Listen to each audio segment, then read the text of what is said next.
15 August বিষয়টা হচ্ছে আমার যখন ইউনিটে সবাই বললো যে আমার চাকরির ওই রকম ক্ষতি হবে না, কিছুই হবে না। তো আমিও জানি কিছু হবে না, হয়তো ইনক্রিমেন্ট কাটতে পারে।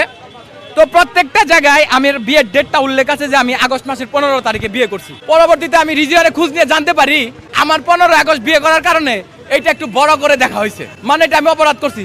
তো ফাইনালি যখন আমি বিভিন্ন জায়গায় দৌড়াদৌড়ি করি মানে আমার চাকরিটা ফেরত পাওয়ার জন্য, আমার এই কাগজটা যখনই হাতে দেয় তখনই এই যে ডেটগুলো দেখে, মানে যে প্রত্যেকটা পাতায় ডেট লেখা আছে 15 আগস্ট বললো। আসসালামু আলাইকুম রহমতুল্লাহি অবরকাতুম। এক বিরাট খবর, 15 আগস্টে বিবাহ করার কারণে আলম হাসানের নামের এক বিডিআর সদস্যর চাকরি চলে গিয়েছে। লেডিস অ্যান্ড জেন্টলম্যান, কাছে এবং দূরে, দেশে এবং প্রবাসে আমার যে সকল শুভাকাঙ্ক্ষী রয়েছেন সবাইকে আন্তরিক শুভেচ্ছা জানাচ্ছি। আশা করছি এই ভিডিওটা সম্পূর্ণ দেখবেন।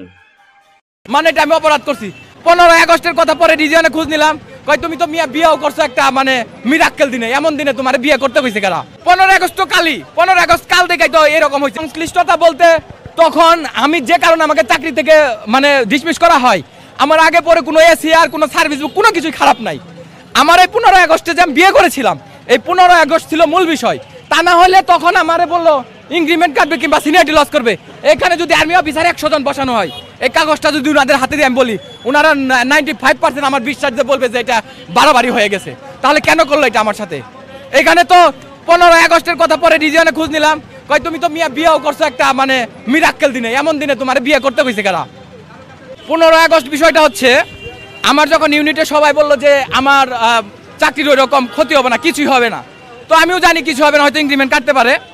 তো প্রত্যেকটা জায়গায় আমার বিয়ের ডেটটা উল্লেখ আছে যে আমি আগস্ট মাসের 15 তারিখে বিয়ে করছি। পরবর্তীতে আমি রিজিওনে খোঁজ নিয়ে জানতে পারি আমার 15 আগস্ট বিয়ে করার কারণে এটা একটু বড় করে দেখা হয়েছে, মানে এটা আমি অপরাধ করছি।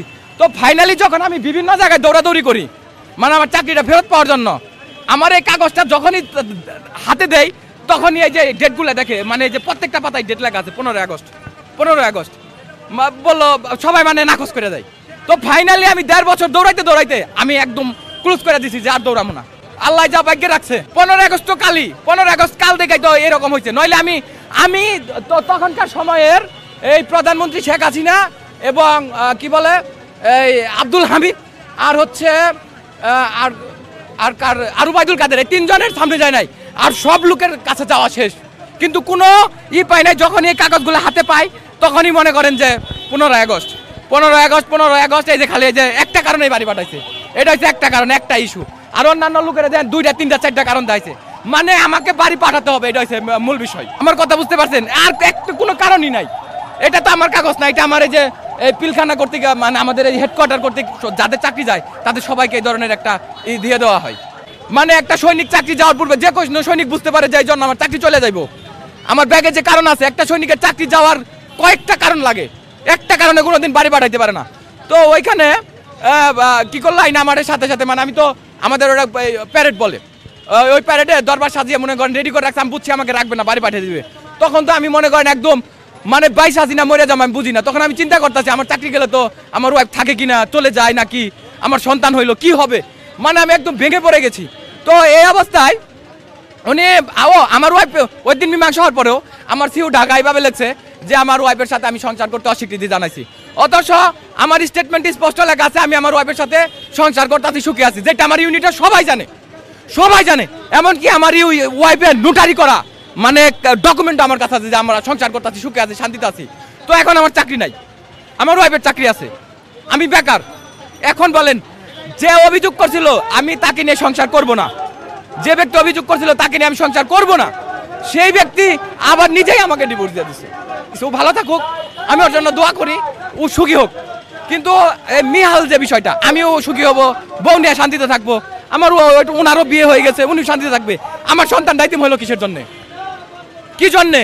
আমি তো দেশে কোনো অকারেন্স করি নাই, আকাম কুকাম করি নাই, অন্যায় করি নাই, দুর্নীতি করি নাই, লুটপাট করি নাই। আমার দেখাক সার্ভিস বুক তো এখানে আছে, একটা সাজা দেখাক। আমি ওর জন্য দোয়া করি।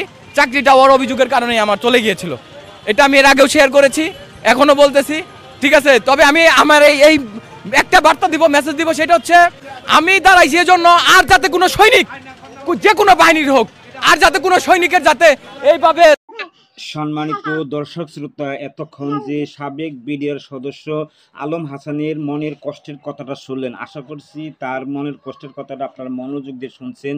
লাইক করে এবং শেয়ার করে সবাইকে জানিয়ে দিন, যাতে আলম হাসানের মনের কষ্ট দূর হতে পারে এবং তার চাকরি ফেরত পেতে পারেন। সবাই তার জন্য দোয়া করবেন। সবাই ভালো থাকবেন, সুস্থ থাকবেন। আল্লাহ হাফেজ।